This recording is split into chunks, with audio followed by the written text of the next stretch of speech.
चाणक्यपुर गांव में एक व्यापारी रहता था। वह व्यापारी के पास एक गधा भी था। व्यापारी अपने गधे के ऊपर सामान लदाकर हर रोज की तरह मार्केट चले जाते थे। वह पैसा जो भी उससे होता था वह अपने घर पे ले चले आते थे। व्यापारी के पास धीरे धीरे धन बढ़ता ही चला गया।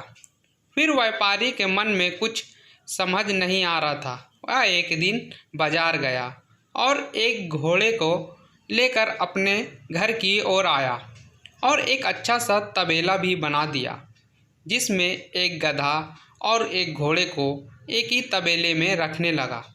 गधा बहुत ही उदास रहता था, क्योंकि वह एक गधा ही था और घोड़े को मज़े से रखता था। गधा को गधे का ही तरह काम किया करते थे। उससे ये अपने खुद ही घोड़े के ऊपर चले जाता था और तबेले में लाकर बांध दिया करता था और घोड़े बहुत मज़े से रहते थे।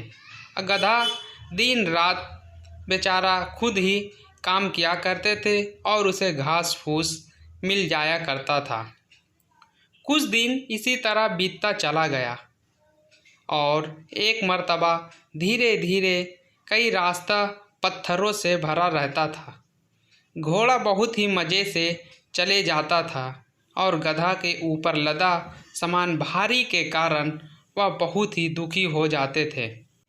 गधा किसी तरह से एक मर्तबा घोड़े से पूछा, भाई क्या तुम हमारा बोझ कुछ अपने पीठ पर ले सकते हो? घोड़े ने पलट कर जवाब दिया, गधे भाई, तुम्हारा बोझ तुम्हारे ही ऊपर रहे। ना बाबा ना, मैं क्यों और तुम्हारा बोझ को मैं अपने बदन पर लूं?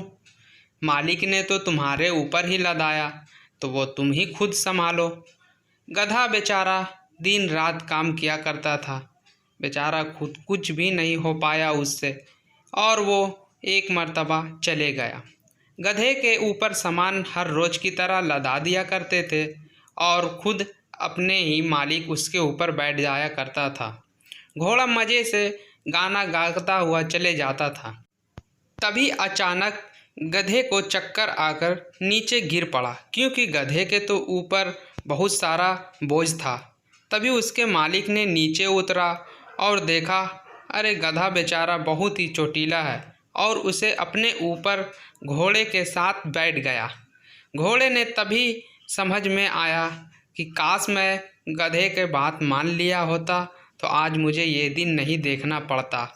तो दोस्तों, इससे आपको क्या हासिल हुआ?